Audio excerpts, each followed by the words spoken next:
você, o podcast da Alesp está no ar. Hoje, falando de ensino técnico, nós temos o prazer de trazer em nossos estúdios, os nossos novos estúdios aqui do podcast da Alesp, o professor Almério Melquiades, coordenador das ETECs do Centro Paula Souza.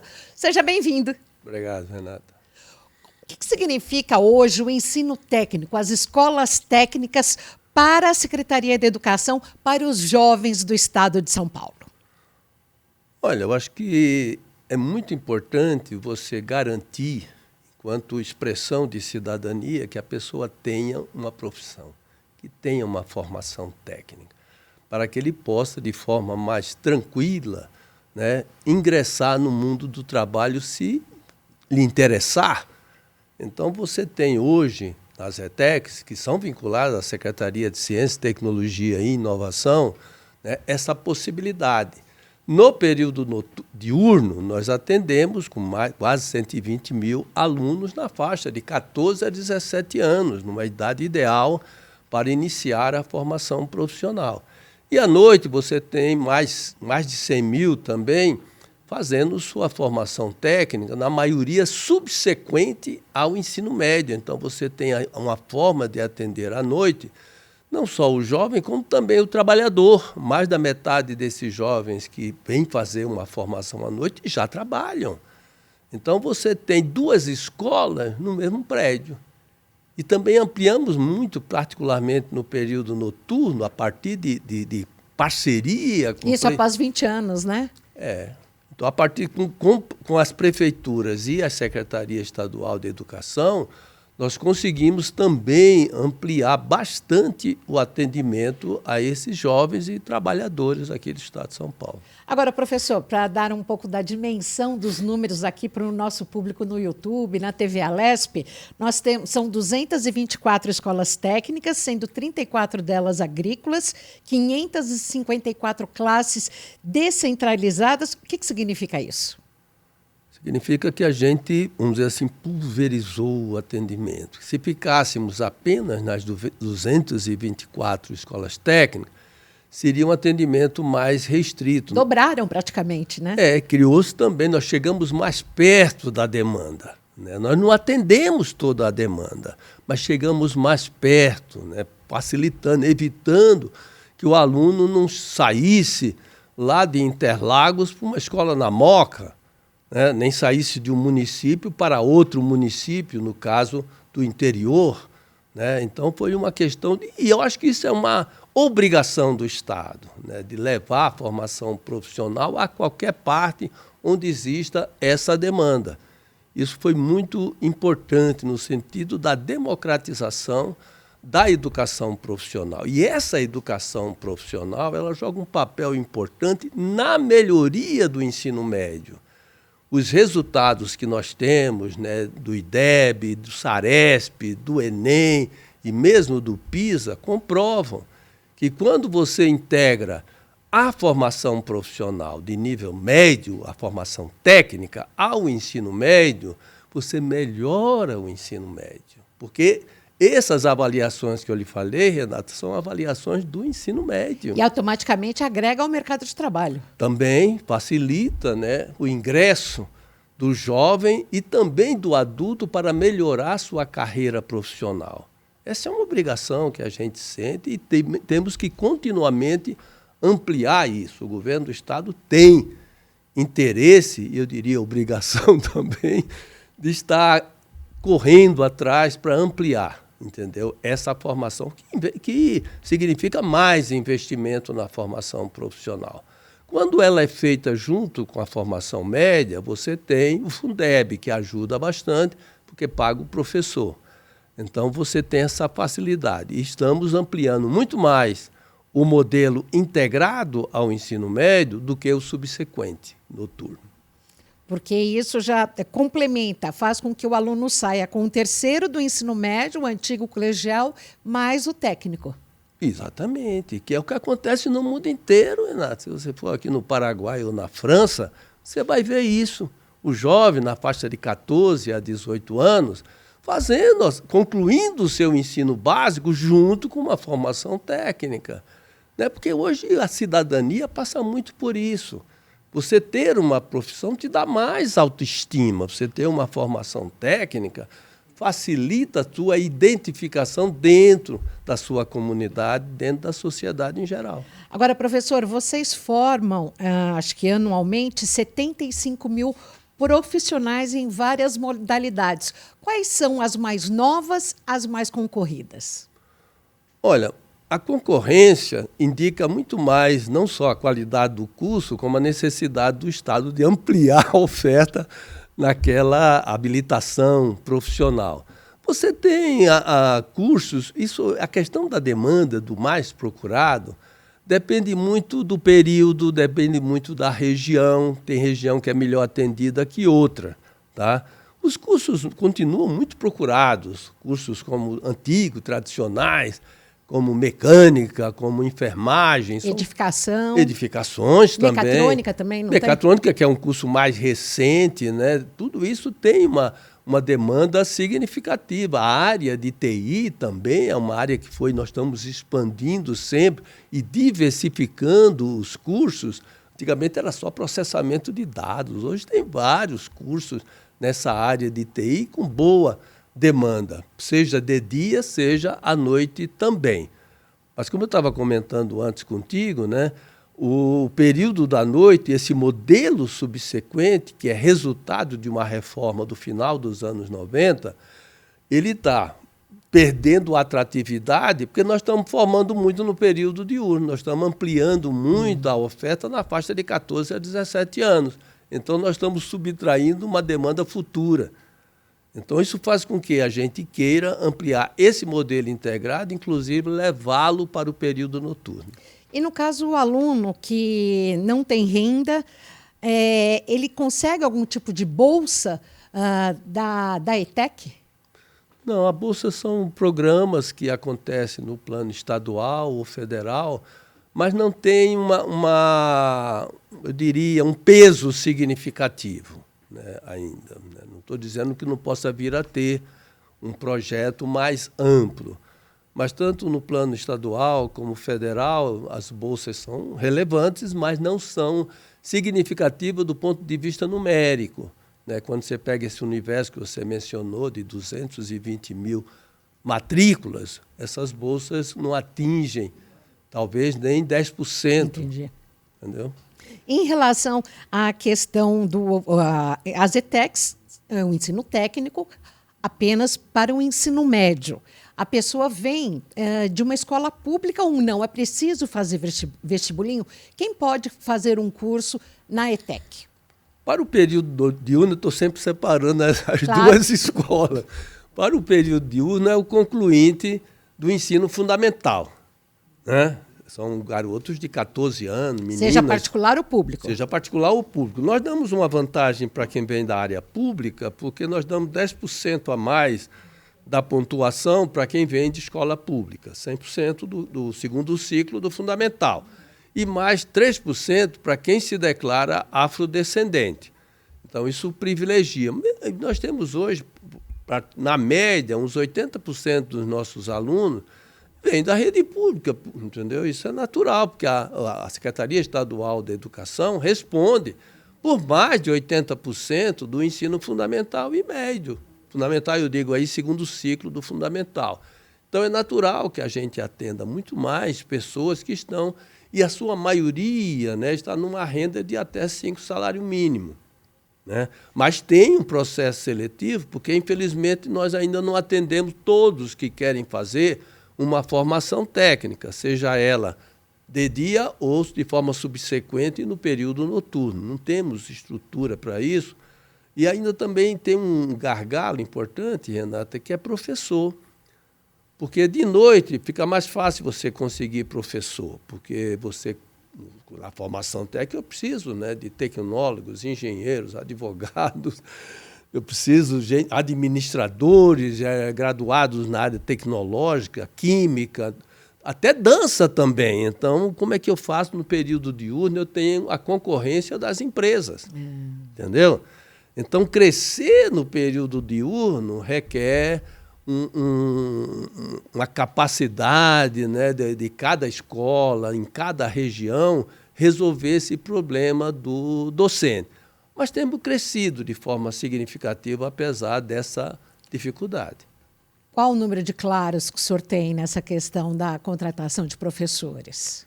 Muito pouca, né? Porque a gente exige que a escola, ao pedir determinado curso, que ela comprove a sua infraestrutura e também o corpo docente. Eu tenho um controle, eu tenho uma supervisão regional que está controlando também, junto à escola, a capacidade da escola de oferecer aquele curso.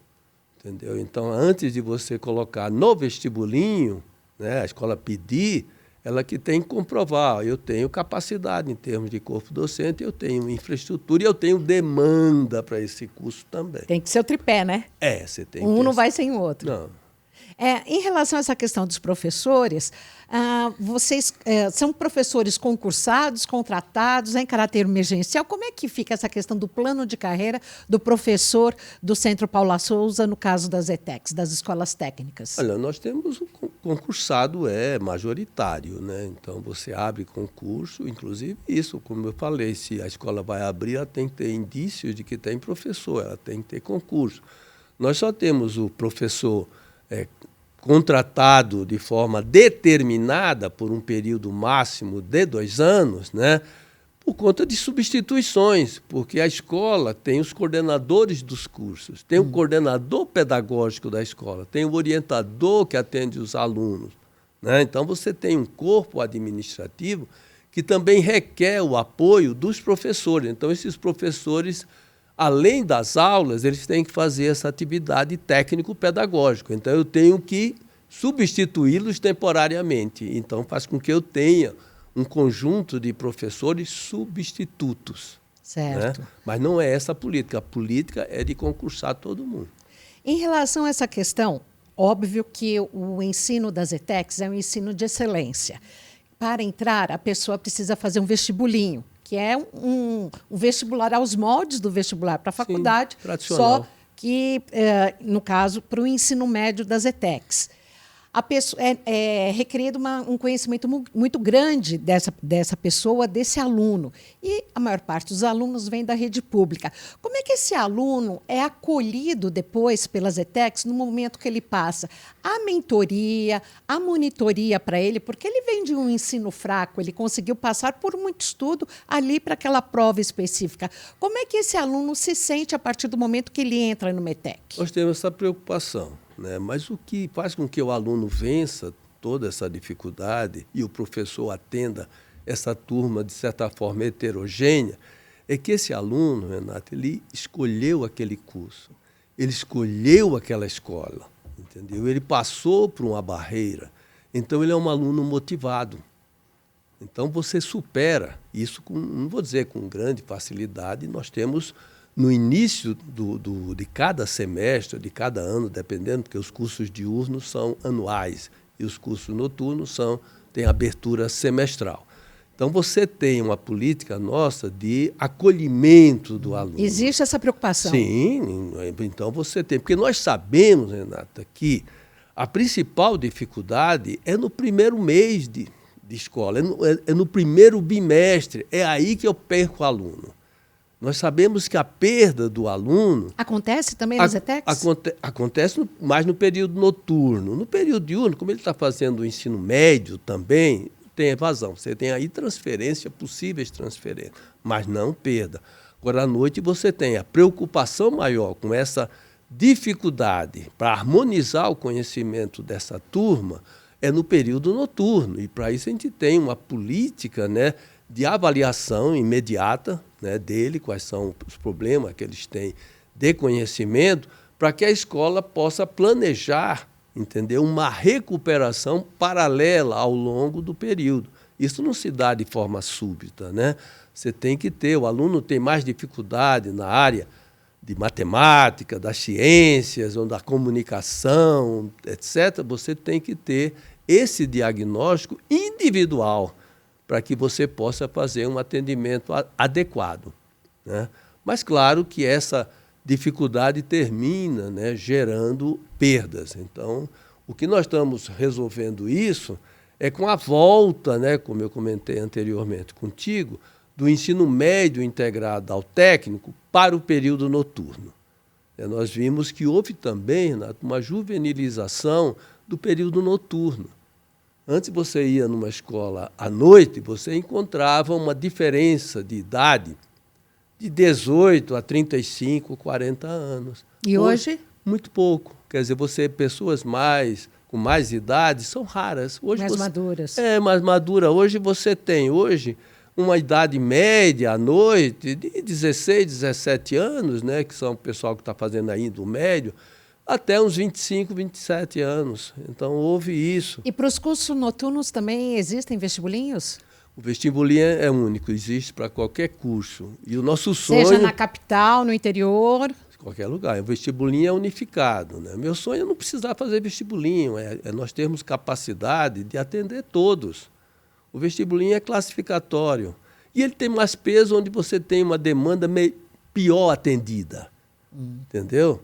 Nós não batemos no peito porque tem 20 candidatos, 10 candidatos por vaga. Né? Você está batendo palmas para a exclusão, porque você está atendendo menos. E quais são essas regiões? Não é região, é curso. Você tem determinados cursos na capital. Nós temos uma oferta pequena do curso técnico em enfermagem. Logo, a demanda pode chegar a 15, 20 candidatos vagas. Mas é porque nós ofertamos pouco. Porque o curso técnico em enfermagem depende de parceria com hospitais. Eles não são 40% da carga horária, a 50%, é desenvolvida dentro de clínicas e hospitais. Não depende da infraestrutura nossa. Então, a capacidade de fazer parceria, e é uma área complexa, né? Você levar um aluno para uma UTI, né, para entrar no hospital, tem todo um protocolo, vamos dizer assim, que não é simples. Então, nós temos muita oferta do técnico em enfermagem no interior. Na região metropolitana, ela é franciscana. É escassa. É escassa, e logo tem uma demanda muito alta. É um problema que a gente não conseguiu resolver. Entendeu? E quais os outros cursos que têm uma demanda muito grande? Você pode ter na área de automação, dependendo você começou a oferecer há pouco tempo, você tem uma demanda muito alta. Se você ampliar a oferta, né, nessa área de automação, aí, que é uma área nova, né, que tem uma oferta de emprego melhor no setor industrial, etc. Né? Mas não é uma oferta, quer dizer, na média, a nossa oferta de dia está na faixa de 3 candidatos vagas, só que tem um lugar que pode ser 30 e outro lugar que pode ser 1. E cresce a procura pelo público feminino? Sim, isso é um fenômeno já de alguns anos. Quando você falava em ensino técnico há 30 anos atrás, era algo mais masculino. Predominava a área civil, a área agrícola, a área industrial. Hoje cresceu muito a área de serviços, né? A área de TI, a área de serviços, área de turismo, área de cozinha, são áreas que têm crescido. Hoje nós temos praticamente 50% de meninas fazendo curso técnico. Claro que tem áreas que são ainda muito masculinas. Nós ainda, por exemplo, não entendemos muito bem porque os cursos da área de tecnologia da informação ainda predominam meninas. Meninos? Meninos, Mecânica você até entende, porque uma fábrica ainda tem... E edificação? Edificação não, edificação é empatado praticamente. Já é um braço da arquitetura, né? Você tem um curso que se divide em arquitetura e engenharia civil. Então você tem uma procura, pode ser que predomine, mas não é um predomínio significativo de meninos. Tá? Então você tem ainda, como também enfermagem, secretariado, sim. Nutrição, tal, predomina meninas também, ainda existe. Né? Isso é social, isso é cultural. Entendeu? Aqui na capital, a sede da ETEC é ali na região da Luz? Você tem a ETEC ali na Luz, tem na Santa Ifigênia também, aqui numa região bem central. Né? Inclusive a sede do Paula Souza, junto tem a ETEC Santa Ifigênia. Ali perto da Cracolândia? Sim. E como é que vocês enfrentam esse problema? Vamos dizer assim, não temos muito problema. Não há, porque nós estamos mais numa região da Santa Ifigênia, né? É da Santa Ifigênia para lá, vamos dizer assim, que você tem um problema mais significativo. Mas não estamos mais na área comercial ali, entre a Santa Ifigênia e a Casper Libero, o metrô e tal. Sim. Mas é um drama, uma maior né? circulação.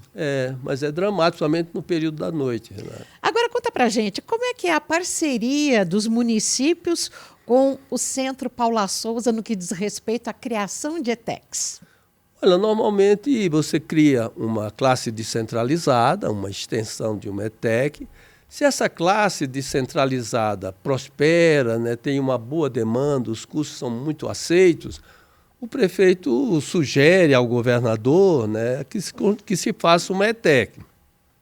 Muitas vezes a parceria envolve a cessão de espaço, de terreno, tem regras a cumprir. Regras a cumprir, né, investimentos a serem feitos, né, uma divisão aí de custos em relação a isso, né? Eu não acompanho muito bem essa área, que tem um setor específico para isso. Aí. Agora, como é que é para o senhor trabalhar e coordenar a ETEC no estado de São Paulo, onde aqui na capital as 10 melhores escolas públicas, segundo o IDEB 2021, são ETECs. Das 50 melhores escolas públicas do estado, 46 são ETECs. O que justifica esse nível de excelência? É a vontade política? É a vontade de quem ensina? O que faz isso ser tão bom? Oi, Renato, na formação, na educação em geral e particularmente na educação profissional, você tem 3 aspectos importantes. Planejamento, ou seja, qual é o curso que eu vou oferecer. Nós temos um departamento dentro da minha coordenadoria que cuida exclusivamente de renovar e criar novos cursos. Nós temos 120 cursos. Todos os anos, 25% desses cursos são refeitos. Isso faz com que não se fique com um curso mais de 4 anos sem ele ser atualizado. Isso é uma obrigação, porque a tecnologia está chegando. Entendeu? E ela atravessa todas as formações profissionais. Não é só na área de TI, ela passa pela área de indústria, de serviço. Tudo isso absorve, incorpora essas novas tecnologias. Isso obriga a gente a fazer esses laboratórios de currículo, equipe, com o apoio, com a presença de pessoas de empresa aí daquela área profissional, para que os cursos, os perfis profissionais, as competências profissionais sejam devidamente atualizados, e o Estado tem que investir para atualizar a sua infraestrutura para dar conta disso. E temos também, porque isso seria só papel, né? Nós temos uma educação continuada de professores. Isso há 30 anos que nós oferecemos. Uma reciclagem contínua. Contínua, uma educação permanente que a gente oferece, né? Uma educação continuada, como falam, né? Para os professores, para atualizá-los tecnologicamente, né, e pedagogicamente, com novas modalidades de ensino, etc. Eu assino, né, assinatura eletrônica, claro, cerca de 13 mil certificados de curso de 20, 40, 80 horas. Isso faz parte da cultura, isso já é algo que os professores têm e nós temos a obrigação de continuar oferecendo. Além disso, nós temos uma supervisão pedagógica que atua regionalmente para atender, para ver quais são as dificuldades da escola, para oferecer aquele curso atualizado. Que a escola vai oferecer, ela precisa ver a infraestrutura, ela precisa ver se o professor está atualizado, e a supervisão acompanha isso. Então, a gente tem essas 3 vertentes: renovação dos currículos, atualização do professor e controle. Se isso está acontecendo efetivamente aqui na capital ou em Ilha Solteira. Esse é o segredo, né? Porque você tem um professor que nessas capacitações eles trocam experiências. Não é isso? Então você tem um corpo docente que não é aquele professor daquela escola. Ele sim é um professor do Centro Paula Souza. Ele está integrado a uma política do Centro Paula Souza. O aluno, depois que ele então veio da escola pública ou não, passou o primeiro semestre, depois que ele engatou, ele se envolve, ele busca intercâmbios. Como é que é o aluno no seu dia a dia dentro da Escola Paula Souza? É um aluno mais interessado? Ele é mais participativo? Você tem. No período diurno, ele tem mais tempo para desenvolvimento de projetos, até comunitários. ele tem mais tempo também para desenvolver projeto, até com outros países. Nós temos alunos que fazem projetos junto com escola, eu acho que do México, da Colômbia. Eu estava, inclusive, vendo na imprensa que, recentemente, acho que agora há 2 meses, houve um intercâmbio de alunos do Centro Paula Souza que foram para o exterior. Sim, sim. Vira e volta também, eles ganham prêmios. Isso tem. Quer dizer, você tem uma política institucional de garantir esse intercâmbio e tem também projetos que são mais vinculados a essa ou aquela escola que tem a iniciativa também de procurar parceria com empresas, né, na sua região e também com escolas de outros países, né? Então, a gente estimula isso, porque a gente, há muito tempo, há mais de 20 anos, para garantir um ensino mais interdisciplinar, menos empacotado por disciplina, a gente investiu na metodologia de projeto, que ele tem um caráter mais indisciplinar. É você ter um projeto em que mistura literatura com geografia, né, com tecnologia. Você multidisciplinar. Multidisciplinar, essa é a ideia. Isso faz com que o aluno interaja mais entre eles, aprenda mais entre eles, conviva mais também com a sociedade. Porque essa é uma necessidade que o mercado de trabalho exige e apresenta, né? Exatamente. Você quer hoje trabalho e comunicação estão juntos. Não adianta você ter um domínio técnico muito grande se você não consegue interagir com seus colegas de trabalho. Então, você tem que desenvolver isso, e não é de hoje. Desde que superamos a era fordista, né, que você precisa garantir. E, para isso, o projeto é fundamental. Não adianta você falar para ele que ele tem que se comunicar bem. Você tem que criar situações, dar espaço para que ele treine, ele desenvolver essa autoestima, né, para chegar no lugar mais confiante, olho no olho, etc. Isso a gente tem, começou com metodologia e hoje faz parte. Você tem que ter em todos os cursos projetos. Isso, às vezes, é mais fácil no período diurno, né? Numa escola agrícola nossa, onde o aluno, inclusive, mora na própria escola, então, e tem os projetos produtivos. Como são essas escolas agrícolas? E onde nós temos aí as principais? Nossa, nós temos Jundiaí mais próximo, Jacareí. A maioria fica na região de Rio Preto, Marília, tal. E quais são as formações dessas escolas? Eles têm um curso técnico, agropecuária, em meio ambiente, né? Curso na área de zootecnia. Você tem aí os cursos mais vinculados ao fato do ensino da escola estar dentro de uma fazenda. Então, você otimiza isso, né? As aulas, muitas das aulas acontecem. E isso é uma característica do ensino na área de recursos naturais, né? De você ter uma formação muito concreta, porque você está dentro do campo de experiência. Aula de campo, né, que fala, Aula né? de campo, você está dentro de uma área que você atrai o aluno para a área de criação, de plantio. É muito mais. Agora, Renata, é uma área que no Brasil não tem se desenvolvido. Você não ouve falar de criação de escola agrícola. Muito se fala do agronegócio. O agronegócio vai de vento em popa, mas esse outro lado não, né? Não, você tem essa parte mais comercial. Nós temos um curso de agronegócio no nível médio, superior, de agroindústria também. Mas o curso clássico... Mas se você olhar também, pensando em São Paulo, a transformação da área agrícola é violenta. A incorporação das tecnologias, da automação dentro da área agrícola fez com que São Paulo e o Brasil se transformasse talvez hoje o maior produtor agrícola. Não é isso? Nós somos campeões em vários produtos agrícolas e com qualidade para você exportar para toda a Europa, Estados Unidos, a Ásia, etc. Então, esse setor se modernizou muito. Então, aquela ideia clássica, né, de educação. Então, aí a gente pode ter aí uma modernização chegando através da automação e não diretamente da escola agrícola, do técnico em zootecnia, nessas áreas que o senhor está falando. Ou esse técnico, né, gradativamente, os cursos, como eu te falei, a cada 4 anos eles são atualizados, eles vão incorporando essas novas tecnologias. Você pode ter o mesmo curso que se chamava técnico em mecânica há 20 anos, não tem pouco a ver com técnico em mecânica, técnico em eletrônica, técnico em edificações. Todos esses cursos mantiveram a sua nomenclatura, mas o seu conteúdo, As competências que são desenvolvidas mudaram muito por conta dessa, vamos dizer assim, invasão das tecnologias. Sim. Professor Almério, a gente sabe que para se chegar ao ápice, ser líder, não é fácil. Há toda uma jornada, degraus a subir. Mas depois que está lá no alto, se manter também não é nada fácil, aí talvez seja até mais difícil.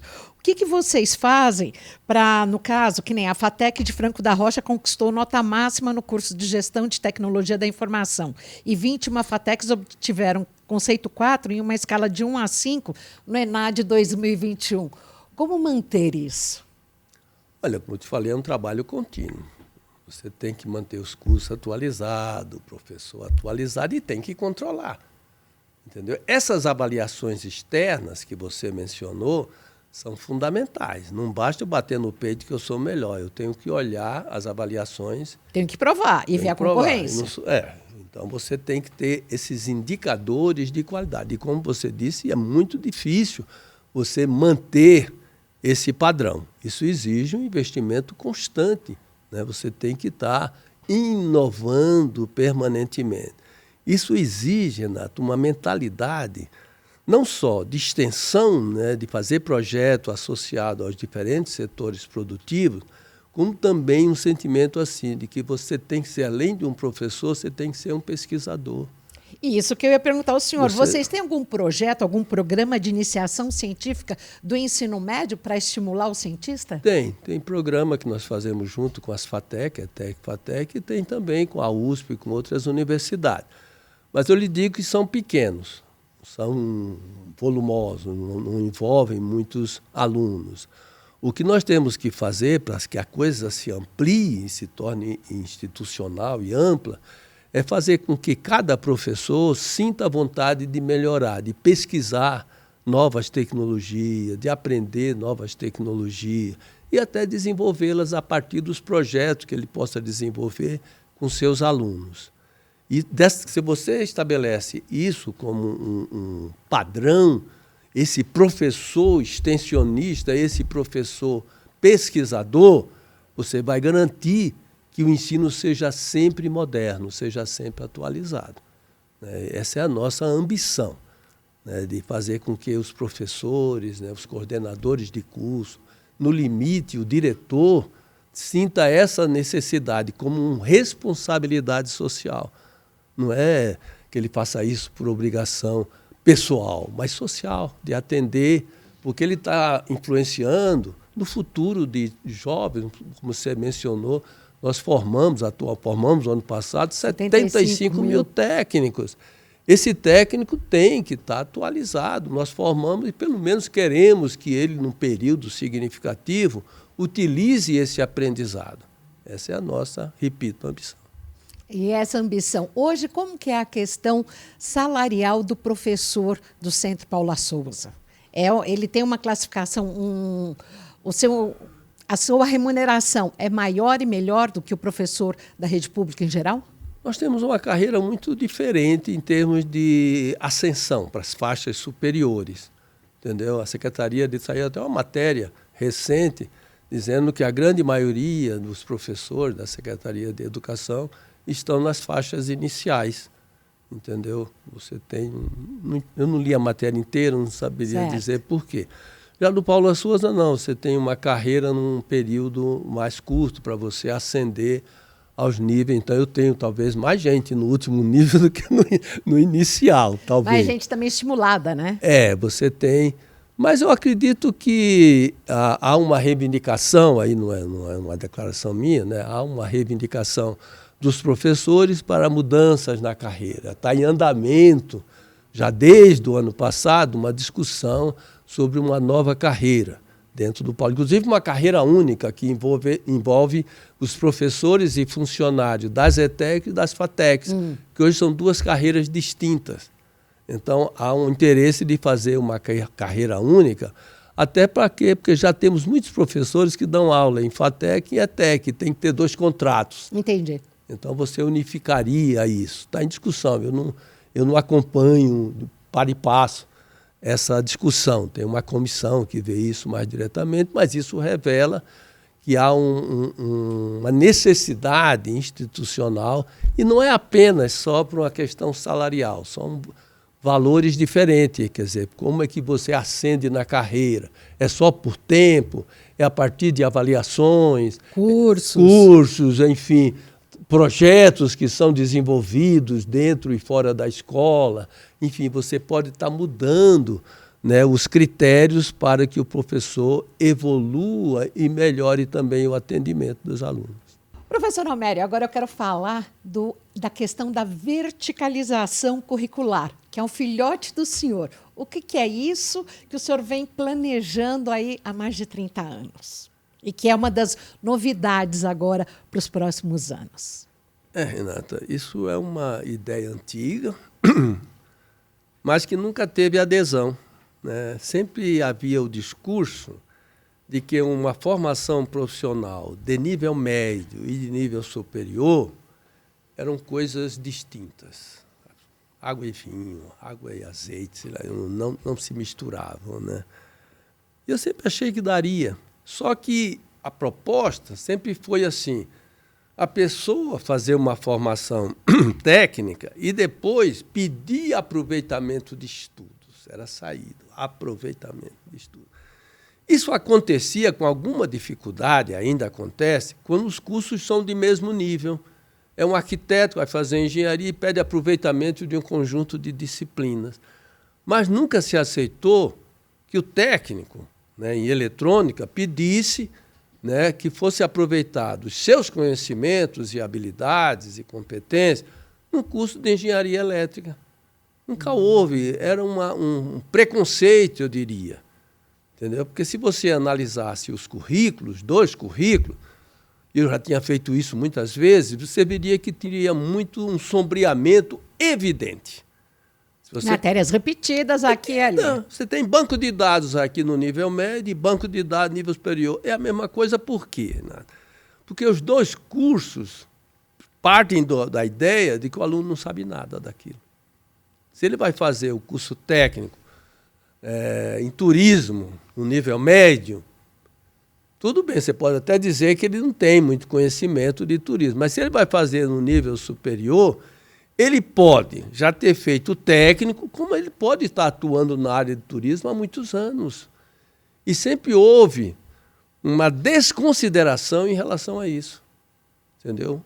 Porque nunca foi feita a análise, você partia de um preconceito de que eram diferentes e pronto.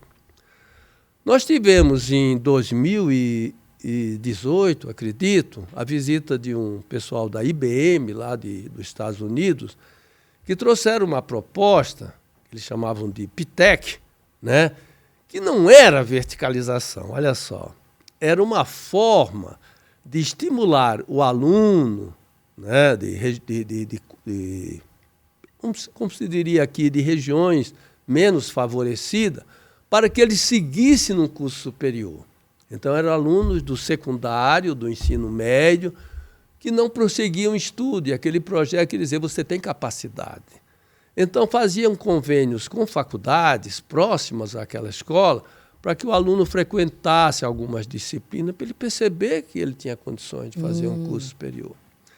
Quando essa pessoa fez essa apresentação, eu pensei, a gente pode fazer muito mais. Porque nós temos o curso técnico, não é o secundário simples, não é o ensino médio regular. Então, a proposta foi de nós fazermos essa verticalização curricular. Mais ou menos, eu aproveitei a oportunidade, né? E aí construímos uma equipe conjunta de professores de nível médio e superior e também uma pessoa de empresa, porque a IBM tinha interesse em participar também desse projeto. Então, foi um projeto tripartite. Tinha pessoas de ETEC, de FATEC e também da IBM. Né? Por quê? Na proposta, havia também um projeto de uma carga horária de contextualização, né, dentro da empresa, de 200 horas, né, que tinha um caráter extracurricular, mas podia depois ser devidamente certificado. E esse formato, né, foi um argumento para que o aluno não precisasse fazer o vestibular. Ele precisaria fazer esse curso de forma diferente. E esse curso era dentro da faculdade, que também é uma inovação. Veja só, nós temos ETEC e FATEC no mesmo campus e nunca tivemos essa integração. Esse projeto permitiu, e nesse processo de integração, nós otimizamos os espaços da FATEC, porque o ensino superior ele é muito limitado no período vespertino, praticamente não existe. Entendeu? Ele é ou matutino ou noturno, e predominantemente à noite, né? Porque o aluno já é adulto. Então, nós conseguimos otimizar o espaço físico, a infraestrutura, né? E fizemos com que aquele curso a ser colocado dentro desse projeto fosse já vinculado a um curso para aproveitar também as instalações, os laboratórios, as oficinas, etc. Então, é um projeto multifacetado. E quando começou? Ele começou em 2019, deixa eu contar, 19, 20, 21, 22, 23. A turma está se formando agora, né, formando tecnólogos, a partir de um processo onde aquela turma tem apenas técnico. Entendeu? Ele é um técnico de desenvolvimento de sistemas, fazendo curso superior de análise e desenvolvimento de sistema. É um profissional novo, né? Porque você nunca formou, pega uma turma que teve, né, essa formação, essa contextualização na empresa, além de ter feito estágio também, fazendo um curso superior. O curso superior, ele geralmente é uma turma muito heterogênea. Por isso que você vê notícias para todo lado que o curso superior perde muito aluno. Entendeu? E que feedback que o senhor tem desses alunos? Olha, é um aluno muito mais envolvido, né? E todos empregados, já bem empregados? Assim, só para você ter ideia, né? A IBM queria que esse aluno já virasse estagiário dela, porque se você olhar com o olhar da empresa, qual é? Eu estou colaborando, mas eu estou selecionando também. Sim, a mão de obra. Claro. Então, teve das 3 turmas que nós começamos, aqui na Zona Leste, em Americana e em São Caetano, 2 turmas tiveram que fazer o superior à noite, que os alunos já estavam dentro da empresa, como estagiário ou como trabalhador. Então, é um sucesso muito grande nesse processo que, se você vai ver na Europa, isso é muito comum. A empresa sempre participa no desenvolvimento da formação profissional, na colaboração. Aqui no Brasil, são poucos. Você tem enfermagem, como eu comentei, que os alunos fazem uma parte da carga horária significativa dentro de... Tem que fazer, né? Tem que fazer, porque não tínhamos como montar um hospital. Você tem poucos cursos que têm esse grau de intimidade com o setor, com aquilo que eles vão fazer posteriormente. Mas na Europa isso é comum. Você não admite que um aluno na Alemanha, na Áustria, em Portugal, em qualquer país da Europa, faça um curso técnico sem que parte da carga horária seja desenvolvida em empresa. Entendi. Então, isso foi uma conquista também. E também o processo de aproveitamento. Porque no momento em que todo aquele aluno fez o técnico, está fazendo o curso superior de tecnologia, você tem um adensamento desse curso. Porque não precisa fazer aquilo que você chamou de nivelamento. Não existe isso. Entendeu? O aluno já é uma classe relativamente homogênea. E o senhor pensa em ampliar para outras carreiras? Sim, nós estamos hoje com 4 e para o ano que vem nós vamos para 8. Quais serão? Ih, agora você me pegou. Pesca alguma para contar para a gente. Não sei. Mas, assim, de cabeça, eu sei porque estão sendo elaborados. Na verdade, nós queríamos pular de 4 para 12. Entendeu? Mas no momento eu sei, porque é um projeto assim, ele só inicia se as empresas parceiras colaborarem. Entendi. Então a gente abre um chamamento público, as escolas estão atentas, a ETEC, a FATEC, para que as empresas venham. Então eu poderia ampliar em 8 cursos a mais, mas até o momento eu tenho certeza de mais 4. E seriam o quê? Mais 4 multinacionais? Não obrigatoriamente, não, que esses cursos, em boa parte, estão no interior. Né? Aqui na capital eu tenho na Zona Leste, mas não sei se eu tenho mais. O interior ele é mais ativo, né? As escolas têm uma presença. Em São Paulo todo mundo é anônimo, né? Sim, sim.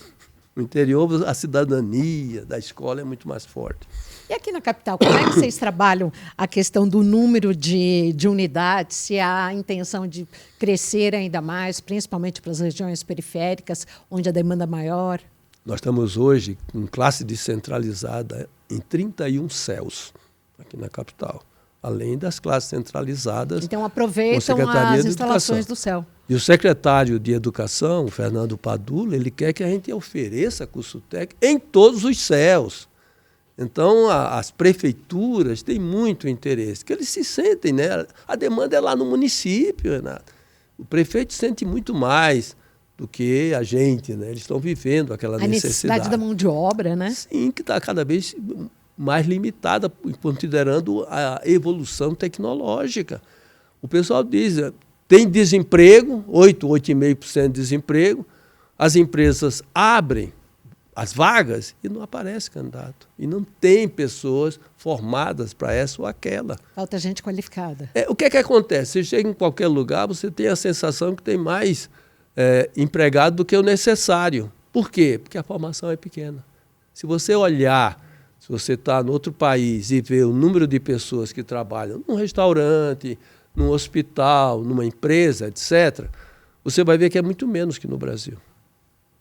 Entendeu? Porque a formação é muito simples. Então, você quer resolver a questão da mão de obra pela quantidade, quando, na verdade, o problema é qualidade da formação. Quando são criadas e planejadas as novas ETECs, há a preocupação de se fazer refeitórios para os alunos, tudo, porque isso era uma antiga reclamação que a gente tinha, né? Que os alunos não tinham de comer, acabavam comendo na sala de aula, tudo. Como é que é feito isso? Não, isso é uma obrigação, ou seja, desde o governo Alckmin, né, que se estabeleceu que os alunos do período diurno, né, porque os outros já chegam alimentados, teriam esse direito. É a alimentação, não é a merenda. Mesmo. É a alimentação mesmo.